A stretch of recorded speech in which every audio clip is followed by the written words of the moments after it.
अंशु बोल रही थी पर क्यों लग रहा था कि वो अंशु की आवाज़ है, लेकिन उसके पीछे शब्द किसी और के हैं। देखिए, मुझे तो ऐसा ही लगा। एकदम रूड, एकदम एटीट्यूड और एकदम ईगो में आके। कल मुझे किसी ने कमेंट किया था कि तुम शर्म करो, एक 15-16 साल की बच्ची को तुम टारगेट कर रही हो।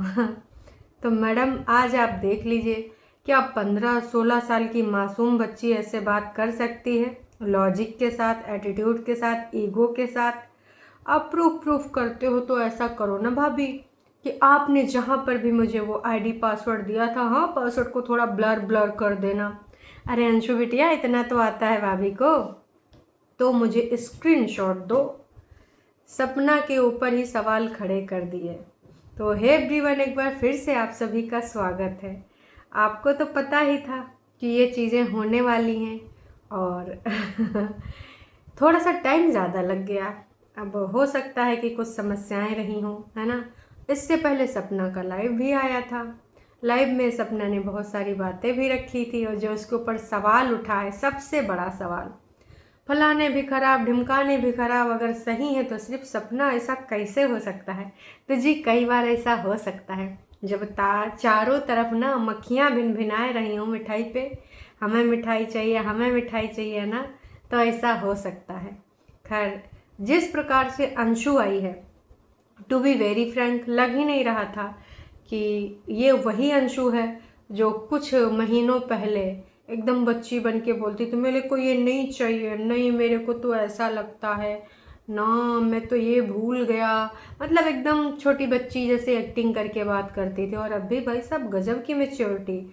मतलब एकदम से इतना ज़्यादा इम्प्रूवमेंट कैसे हो गया, ये थोड़ा सोच के बाहर है, समझ के बाहर है। पर हो सकता है, तमाम लोगों ने पहले भी कहा था कि भाभी के साथ रहती तो बड़ा ओवर एक्टिंग करती थी, अजीब अजीब तरीके से बात करती थी। अब मेच्योर लोगों के साथ रह रही है ना, तो थोड़ा मेच्योरिटी तो आ ही जाएगी, लेकिन इस प्रकार की आएगी हमने ना सोचा था। आप लोगों ने सोचा होगा तो कमेंट करके ज़रूर बताइएगा। तो कहीं ना कहीं अंशु ने भाभी को कहा है कि देखो भाभी, आपसे प्लीज़ निवेदन है मेरा कि पुलिस स्टेशन जाइए और वहाँ पर सीधे सीधे कंप्लेन कराइए, क्योंकि दारोट तो मेरे पास भी नहीं है और ना ही मैंने लिया है। अब कहीं ऐसा तो नहीं किसी तीसरे के पास है भाभी, फिर तो समस्या हो जाएगी। क्या पता वो किस तरह की वीडियोस डाल दे। और जो नंबर है ना, पुराना पुराना नंबर, आप वो नंबर भी मेंशन करके ना पुलिस में जाके कंप्लेन करिए। वाह बेटा वाह, तुमने तो आज मौज कर दी है भाई। लोगों ने भर भर के कमेंट भी लिखे हैं कि दूसरों को, बच्चों को तुम चाहे जितना प्यार मोहब्बत कर लो, चाहे जितना लाड कर लो, वो कभी भी ना तुम्हारे हो नहीं सकते। वक्त आए पे ना अपने खोने की तरफ भागेंगे। अंशु ने सपना के ऊपर एक एलिगेशन और लगाया है कि भाई सपना तो वहाँ पर अंगूठी अंगूठी खेतों में फेंक के आई थी, और उसको ये लगता है कि भाई अंगूठी अंगूठी देने के पीछे कारण भी यही था कि भाभी मेरे से पूरे तरीके से रिश्ते ख़त्म करना चाहती है, पूरा रिश्ता तोड़ना चाहती है, ऐसा अंशु ने बताया। अब मैं तो ये भी कहूँगी कि फिर तुमने भी अपने मन से बहुत सारी चीज़ें सोच ली हैं, सोच ली ना, फिर तुम्हें भी नहीं सोचनी चाहिए ये सारी चीज़ें। भाई भाभी को तो तुम बोलते हो कि भाभी ये सोच लेती, भाभी वो सोच लेती है, रीज़न क्या है? कुछ लॉजिक दे देती, बिना लॉजिक के तो तुमने सोचा नहीं होगा कि भाभी आपका गोल्ड इसीलिए देने आई है, और भाभी ने तो मना भी किया था कि घर के लोगों से मत बताना। फिर भाई भाभी ने ना, मतलब तुम्हें वो सही नहीं लगा कि भाभी से गोल्ड ले लो और पता ना चले, तो आपने बता दिया, क्योंकि आपको जो सही नहीं लगता आप वो करते हो।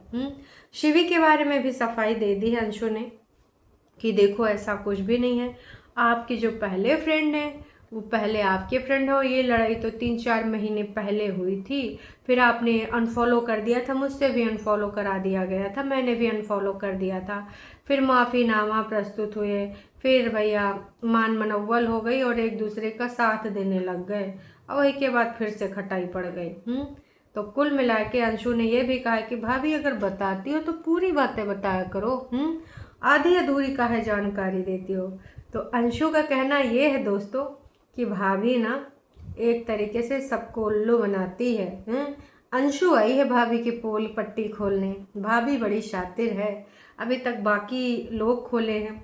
कभी मामा जी आते हैं, कभी मौसा जी आते हैं, कभी शिवी मैडम आती हैं, कभी पड़ोसी जी आते हैं, और अब फाइनली बिटिया भी आ गई। वो बिटिया जिसको अंशु बिटिया को बिल्कुल अपने बच्चों जैसे माना था ना सपना ने, तो वो बिटिया भी आ गई। वाह अंशु वाह। एक चीज़ और बोलना चाहूँगी, उसके बाद कुछ मेरे भी पॉइंट्स हैं। और इतना ही नहीं भाई, छोटी बिटिया ने सजेशन भी दे दिया कि भाभी आप सबको बदनाम करती हो, भाभी आप सबको ये बोलती हो कि सब पैसे के पीछे भागते हैं। वैसे अंशु, यहाँ पर आप सबको संबोधित करने आई थी या फिर अपनी सफाई देने आई थी? आपको अपने पॉइंट्स रखने चाहिए थे ना। मतलब सबने बोला कि मेरी तरफ से तू वकील बनेगी। देखिए, मुझे अगर किसी की बात बुरी लगेगी तो मैं अपनी बात करूँगी, ना कि फलाने ढिमकाने सबकी बात करूँगी। लॉजिक के साथ सोचिए, अंशु को मोहरा बनाया गया है। और ये जो बड़ी बड़ी बातें हैं, ये बड़े लोगों की बातें हैं। हमारे आर्मी ऑफिसर मौसा जी, एक्स आर्मी ऑफिसर, कि भाभी अगर आपको लगता है कि आपका हक सब लोग मार रहे हैं और आपकी ज़मीन जायदाद पे वैसे कानूनी तौर पे तो आप ही को मिलेगा लीगली हैं, लेकिन उसके बावजूद भी अगर आपको लगता है कि लोग आपका हक मार रहे हैं, तो भाई भाभी एक चीज़ आप करिए, आप ना सीधे सीधे पुलिस में जाइए, कोर्ट में जाइए, केस करिए कि भाई मेरा हक मारा जा रहा है, मेरे बच्चों का हक नहीं मिल रहा है। फिर देखिए कैसे आपको हक नहीं मिलेगा। वाह बेटे वाह। अगर तुम ना बताती तो फिर सपना को तो पता ही ना चलता भाई साहब। जिस प्रकार से तुमने बताया है, तब जाके भाई साहब सपना को थोड़ा सा अक्ल आया है। तो दोस्तों, मैं तो यही कहना चाहूँगी, जो लोग मुझे ट्रोल कर रहे थे कि छोटी बच्ची के लिए तू ऐसा बोल रही, तुझे शर्म नहीं आ रही है, मैं तो कहूँगी छोटी बच्ची ऐसा बोल रही है। और उसको बुलवा कौन रहा है, एक बार आप सोच के देखिएगा, समझ में आ जाएंगी चीज़ें। इतना ही नहीं दोस्तों, उसने ब्लॉक और अनब्लॉक वाली बात को भी दिखाया। वहाँ पर भी सपना को झूठा साबित कर दिया कि देखो भाभी, आपने ना मेरे को ब्लॉक करा था, अनब्लॉक करना भूल गई, और उसके बाद फिर देखो मैंने ना इस वाली आईडी से उस वाली आईडी से फलाना ढिमकाना करके दिखाए के हो सकता है सपना ने बाद में ब्लॉक कर दिया हो। और भाई फ़ोन भी तो ना उठा रही है, तो अंशु ने यह भी बोल दिया कि चालबाज भाभी मेरी फ़ोन ना उठा रही, मेरा ना उठा रही, ना मम्मी पापा का उठा रही, ना ही किसी और का उठा रही है। और ये अपने आप को पता ही नहीं क्या समझती है। मम्मी पापा ने कॉल किया था, मम्मी पापा मतलब शिवपुरी वाले, मतलब ससुर जी और सास महोदया ने। तो उन्होंने कहा था कि देखो मुझे ना आना है, आपसे मिलना है। तो सपना ने साफ साफ मना कर दिया कि आप पहले अंशु के यहाँ पे रह लो, और उसके बाद जब आप शिवपुरी चले जाना, वहाँ से कभी आना मिलने तो आना। तो मैं जानती हूँ और आप भी जानते हो कि सपना है, उसको हर्ट होती हैं चीज़ें। वो चाह रही थी कि मम्मी पापा मेरे बच्चों के पास आते, ना कि वहाँ इतने दिन रहते। हो सकता है गुस्से में उसने ऐसा बोला हो। जो ह्यूमन बीइंग होते हैं वो ऐसे ही होते हैं, उनको चिढ़ भी मचती है, जलन भी होती है। क्यों? क्योंकि दादा दादी अपने बच्चों से इतना भी प्यार लगाव नहीं रहा, उनके बच्चों के जिगर के टुकड़े हैं। और वहाँ पे आप 5-6 दिन रहे तो कुछ घंटों के लिए मिलना चाहते हो। सपना ने कॉल कट कर दिया होगा, मना कर दिया होगा, इसमें कोई बुरी बात नहीं है। आप खुद एक बार सपना की जगह अपने आप को रख कर देखो। बढ़िया, इधर कोई जा रहा, कोई उधर जा रहा, वीडियोस बनाए जा रहे हैं, आप अकेले सरवाइव करो अपने बच्चों को लेकर। आपके अंदर भी ऐसी भावना आएगी यार। ऐसा ना सोचो कि वो कोई भगवान है, कोई देवी है, तो भैया उसके अंदर त्याग बलिदान घुसा पड़ा है, भाई वो बिल्कुल त्यागी बन जाएगी कि लोग कुछ भी करें उसको फ़र्क ही नहीं पड़ेगा। पड़ता है ह्यूमन बीइंग को। देखिए, हर भावना आपके अंदर निहित होती है। अगर आप बोलते हो कि नहीं जी हम तो ऊपर से आए हैं, उतरे हैं, अवतार हैं, हमारे अंदर ना किसी को लेकर ईर्ष्या की और द्वेष की भावना है, तो मैं तो कहूँगी आप झूठे हो एक नंबर के। सिर्फ अपने आप को ना अच्छा दिखाने की कोशिश कर रहे हो। तो 100 की सीधी बात, नक्को बकवास। सपना की पोलम पट्टी खोलने आई थी छोटी बहन, मतलब छोटी दीदी, या फिर जो भी कहना चाहो, क्योंकि भाभियाँ दीदी कहती हैं ना ननद को, चाहे ननद जितनी छोटी हो, लेकिन सपना तो बच्ची की तरह मानती थी, है ना। तो भाई ये छोटी बच्ची ने कर दिया कमाल, और ऐसे ऐसे बम विस्फोटक गोले दागे हैं ना भाई साहब, धड़ूम धड़ूम धड़ूम।